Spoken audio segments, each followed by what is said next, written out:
and welcome to another episode of Game Critic Video Game Reviews.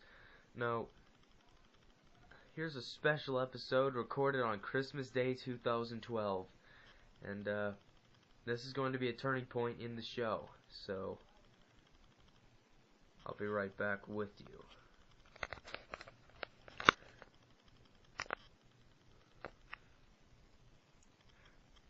And today's a very important day in the show's history right now, because the show finally has a Sega Genesis.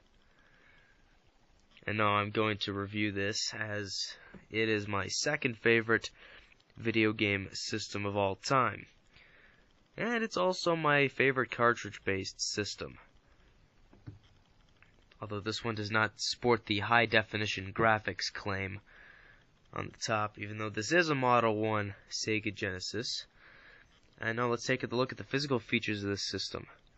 Notice how it says 16-bit right here. They should have enlarged that.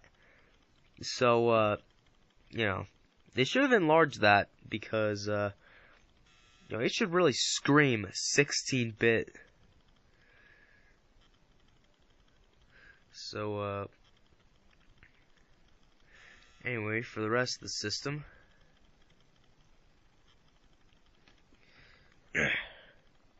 here's what I like about the Model 1 Sega Genesis that sometimes overlooked. So here you have your simple on and off switch, the reset button, but here's what I like. Underneath here, that hole right there is where you can put your headphones in, so it's a headphone jack, and the volume slider. And, well, I guess I don't know what these vents are for. It's kind of like the vents on a Ferrari. I really don't know what they're for. They just look badass. And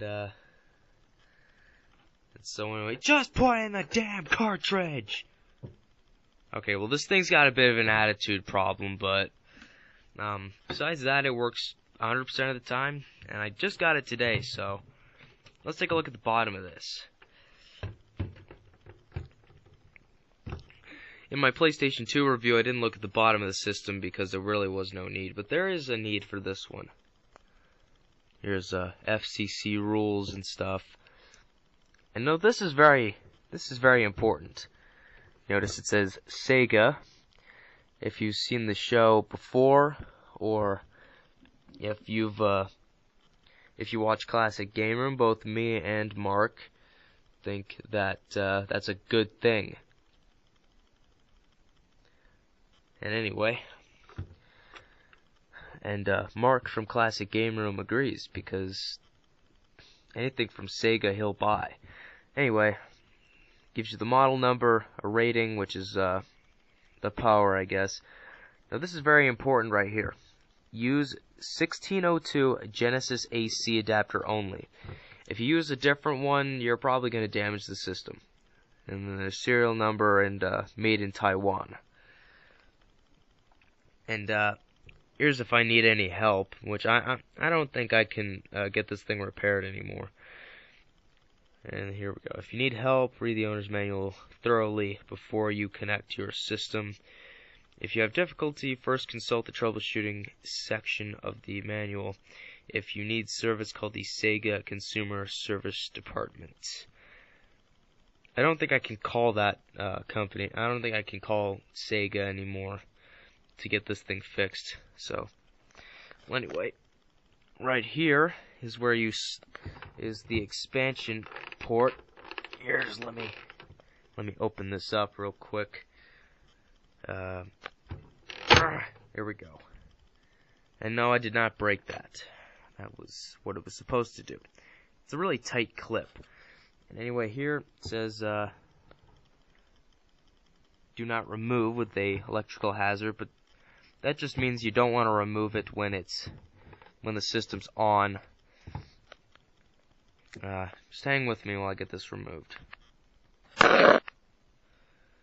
Alright, and this is what the part underneath that red thing looks like. And well, as you can see, it has a slight crack in it. I don't think I caused that, but this is where you'd put a Model 1 Sega CD input in there. See, the Model 1 Sega CD sat underneath the Genesis and had a disc tray that popped out. What you practically do here is there's like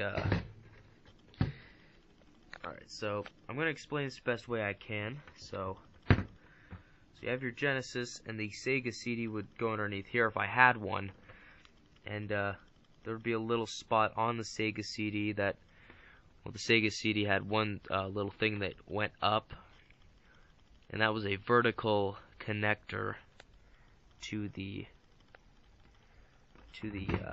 connectors on the system. And just hang with me while I get this, well, pretty much put back. Anyway, this is the AC adapter that comes with the Sega Genesis. It's almost as big as the ColecoVision AC adapter, which that thing's like twice this size and twice as wide. You can't fit it in an electrical outlet, and you can't fit it anywhere in a surge protector either. But like I said, this is the Model 1602. I apologize if my camera's really crappy. I'm using my MP3 player instead of my normal camcorder. But anyway, it also says caution, indoor use only. It should have said caution, not for people who live outdoors. Why would you want to live outside right now? I mean, look. You wouldn't want to live outside at this point. It's just like, it's snowing all over the place. Anyway. And let's get everything hooked up. Alright. So, well, I'll get some light over here. How about this? So, I'm not sure what this channel 3 and channel 4 thing is, but if you own an RF unit, which plugs into the coaxial port on the back of the TV, you would plug your RF unit into this. If you have standard S video, then you put it in there. Well, then you put a separate S video thing in there. AC adapter goes in there. And so, time to plug this in.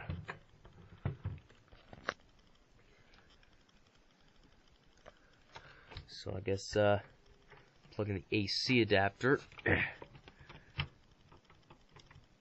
This process will be a little hard to do with one hand. We take the other end of the AC adapter, and underneath here is my surge protector. Let's plug that in right there. Alright, power supply's in. And now we take the AV cord, and we'll put this into the input. Notice it says top, so you don't get confused. It's really tight fit, so you gotta really jam it in there. Alright. And so those are the only two cords you need, really.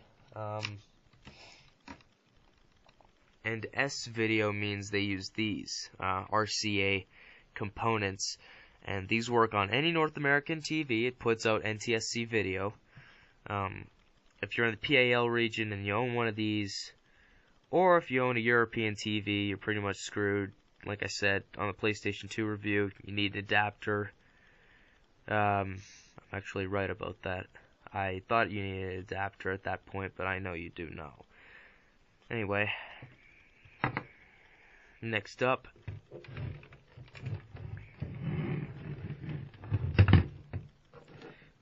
is to plug in the controllers. Here's the controllers, controller ports, controller 1 and controller 2. You can even plug an Atari 2600 controller into here. And what most people don't know is that you could plug a Sega Genesis controller into an Atari 2600 and it'll work. It won't work for the Atari Flashback though. Anyway, just hang with me while I get the controllers. And this is the officially licensed Sega Genesis controller. The 3-button controller, I might add. I don't own any 6-button controllers yet. But anyway, here's the plug. It says Sega on it. And that's the one that goes right side up. So this one too is a tight fit. So you gotta really jam it in there. So we got one controller in. And just like my PlayStation 2, my second controller, well, the second controller is made by a third-party company. So this is it. Well, this one's kind of crazy. Quick shot for professional players. I don't think a third-party company is allowed to say that, to be honest. I think that's best saved for the actual Genesis controller, but that's just my opinion. I don't have anything against third-party companies. The D-pad's a little flimsy on this one. The start button's a little far away, and the A, B, and C buttons are a little small compared to the Genesis controller, but they both work. They both work great. I find the Sega Genesis controller, the Sega one, mine, let's just call it mine, to be more ergonomic. But this would make a good Sega Saturn controller. You add 3 buttons onto here, and yeah, you're pretty much set. And you might need the trigger buttons. I don't know. I'm not quite sure if the Sega Saturn controller had trigger buttons. I don't know. Anyway, same plug, so we'll jam that in there. This one's got a looser fit, but not by much. Alright, got both controllers in. Next step is to put in a game. I'm going to choose the only game that I have that came in the box. NHLPA Hockey 93. And this is a limited edition one. NHLPA Hockey 93 is a good game. Except I'd rather would have had it if it had an NHL license instead of just the NHL Players Association. Great stuff. And here's what's cool about it. This one comes with the instruction manual, very important, and most importantly the cartridge. It's a nice little thing to hold your game in. Sometimes this cartridge likes to get free of its little space here. But anyway, you insert cartridge like so. Well, anyway, you know, if this Sega Genesis, considering it doesn't say high definition graphics up here, it should have at least said insert cartridge here. No, it's more like here, let me think of a motto for a sec. Alright, I thought of a motto. It should say, in comes cartridge and out comes fun.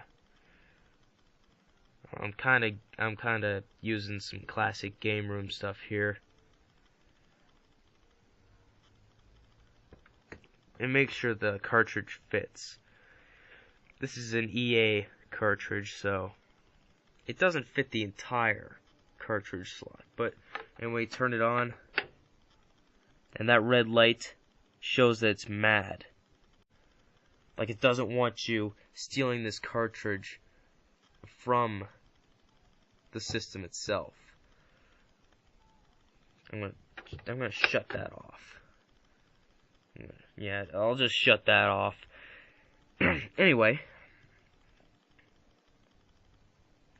And that practically is my review of the Sega Genesis.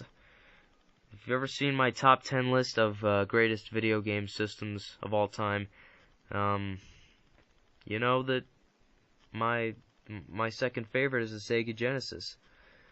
So anyway, special Game Critic episode on Christmas Day 2012, and I will be making a review of the Atari Flashback also. So, stay tuned.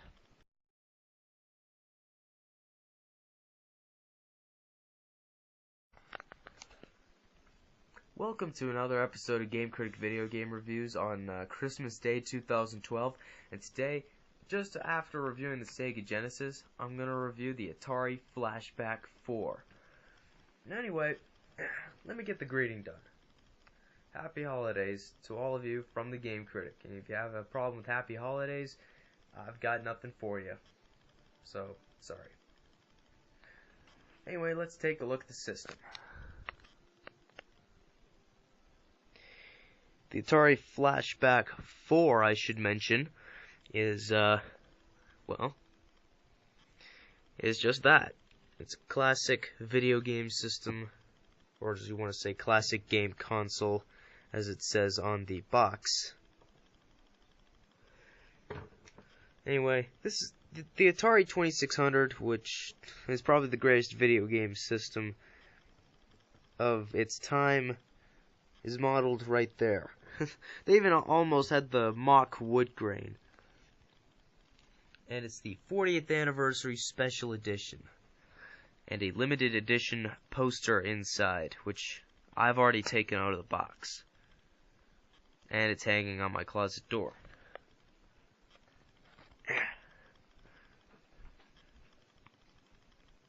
Yeah, right there. This is the Asteroids poster. And it may, hang on a sec, it may say 1979.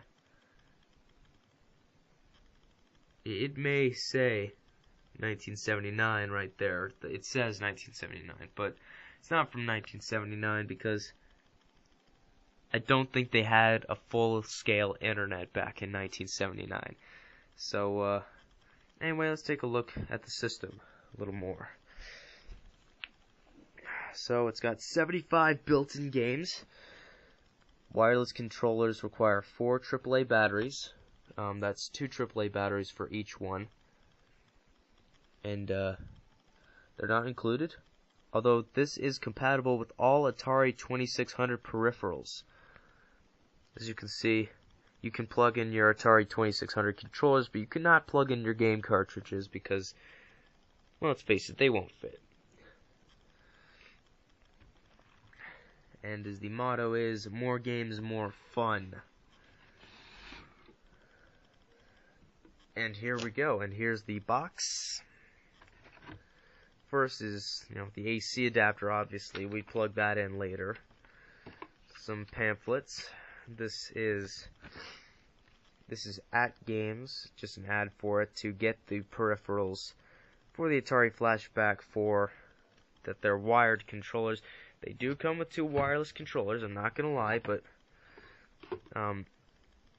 these controllers don't register properly.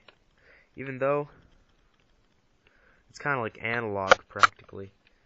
I mean, really, these controllers are practically analog.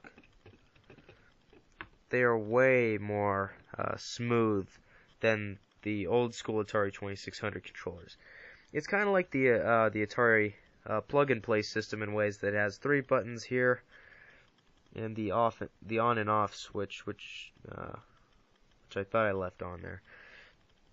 It says engraved there, says P1. This is the first player. The second player controller looks just like this, minus these 3 buttons here. And there's a little light that flickers every time you move the controller or press the fire button.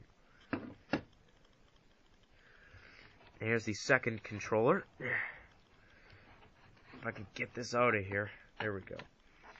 And it says, engraved on it says P2. And it's minus the buttons.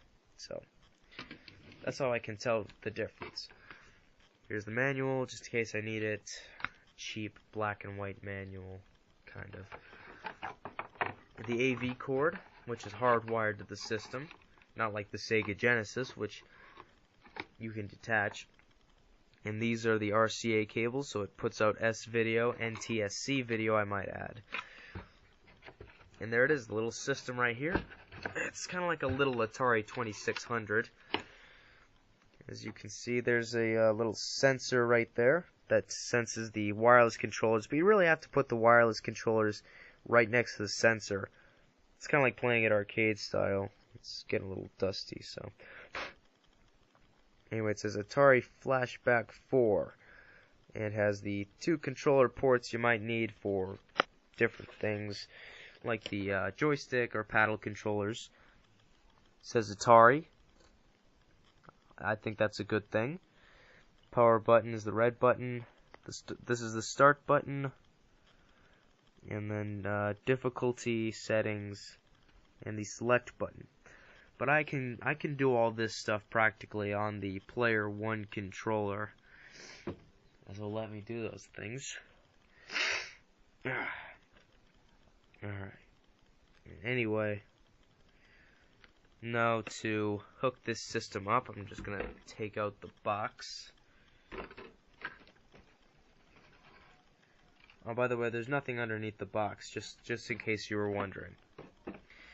So, here's the system, which they kind of have a mock wood grain here, but that's a sticker practically that is made to look like the wood grain finish on the Atari 2600. Anyway, you plug your AC adapter in, which this is a very small AC adapter. Just plug it into the back of the system through this hole. And now we gotta plug it into a surge protector in order to get this thing to work. They don't give you much cord, so I have to use an extension cord when hooking it up to my TV. Just so you guys know. If I could just find that cord. There we go. There we go. I kind of put the AC adapter in wrong. But that's what I'm going to have to deal with. Anyway. And it makes a red light. It's got a little red light there, letting you know that it's ready. And then you turn the controllers on. And see that light? That light flickers every time you make a movement with the controllers. And you can also press the fire button, get that same flickering. I'm going to shut that off because I just put batteries in there and I want to save the battery life. And now obviously we can't hook this up to a TV just yet, but this is how it works. That turns on the system, and just a red light. You can turn it off. The select button will bring you to the main menu. The main menu has different kinds of menus to choose games from. And I might as well mention that if you try to plug a Sega Genesis controller into here, it won't work. The controller will not work for the games. I tried it because they had the same plug.